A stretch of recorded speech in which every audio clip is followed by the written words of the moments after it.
checking out my video. Today I'm just going to talk about the pods themselves. If you've seen my other videos, obviously I've talked about the qloader as a whole and my Tippmann gun. I just want to show you basically what I found is easy for assembly, disassembly, and what I found to be good number of winds and the winding technique that I use. And I think I got it figured out. So basically it's real easy. There's no tools necessary. Basically you pop the, grab the end, grab the pod, kind of wiggle it back and forth, comes right off. Next, this whole assembly comes out. If you're just winding the winds, you don't actually have to take this piece apart. You can actually, if you line up the little notches in here, you can get the spring assembly out, but I'm having a hard time doing it, so we'll just go ahead and take it apart. This is probably the trickiest aspect of this whole thing, to get this cap here off of the internal tube. What you do is you want to grab it with your hand like this, squeeze it, and it'll actually pop up a little bit. Then basically take your fingers and you just kind of pull it and it'll come out. Not straight out, but kind of twist it a little bit in a downward motion. It'll pop, it'll come right out. Then the tube comes out there, and then all you do is you take out your spring and the internal assembly. Now this one is wound, so basically to unwind it, all I do is I'll pull the spring back past the nut. You'll see the nut on the threaded shaft there, and just kind of in a counter, if you're looking at it like this, it's a counterclockwise motion.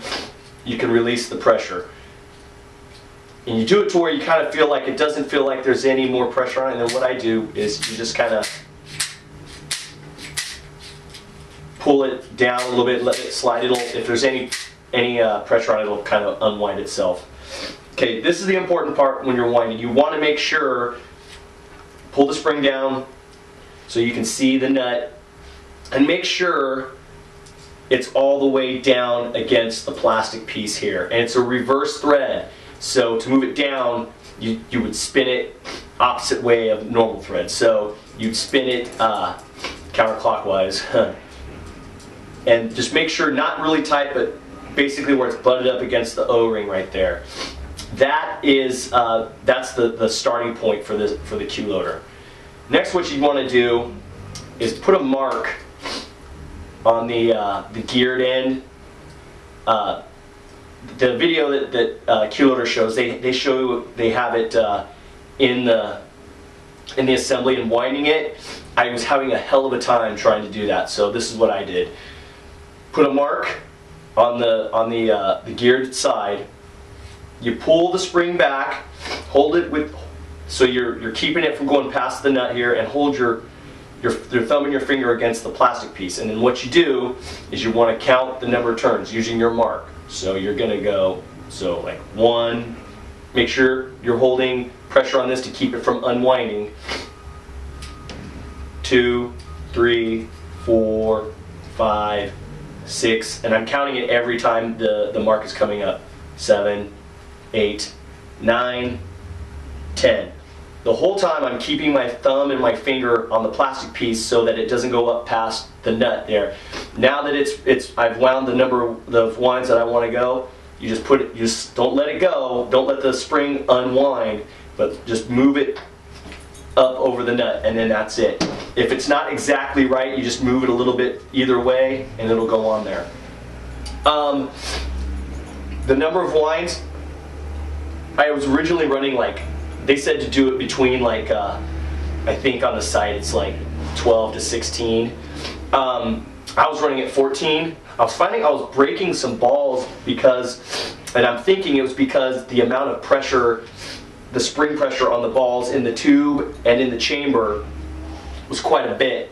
I actually lowered it down to 10, and since I'm not shooting at a high rate of ball speed, I'm doing milsim stuff, so a lot of semi-auto. I'm not having a loading issue, and I'm totally eliminating over tension on the balls. It's going to vary. If you're using a tournament gun or something, or a spider or something where you got a double trigger and you're doing like or you're running a full automatic where it's, you know, some crazy amount of 20 balls a second or 25 balls, you might run into problems where it's not loading fast enough. But for me, it didn't work. It's this 10 is plenty, and I'm using all the paint in the tube.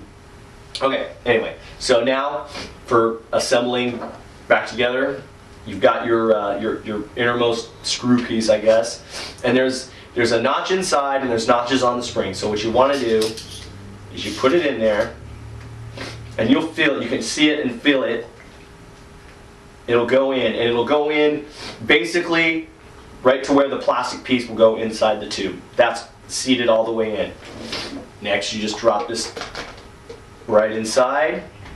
Boom, it's sitting there.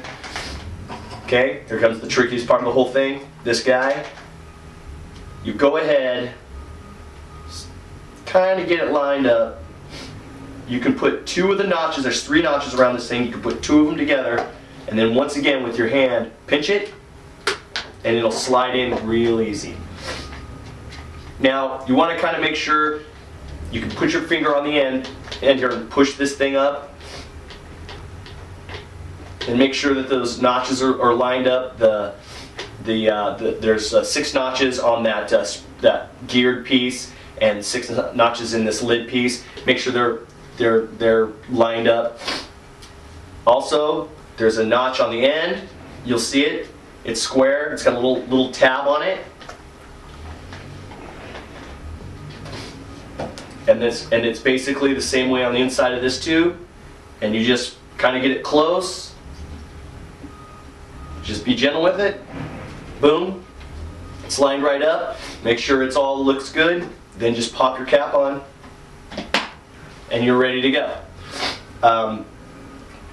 I've done it plenty of times, and I haven't had a problem yet. So I hope that helps you guys. It's working great for me so far, so maybe you get some use out of it. All right, thanks a lot.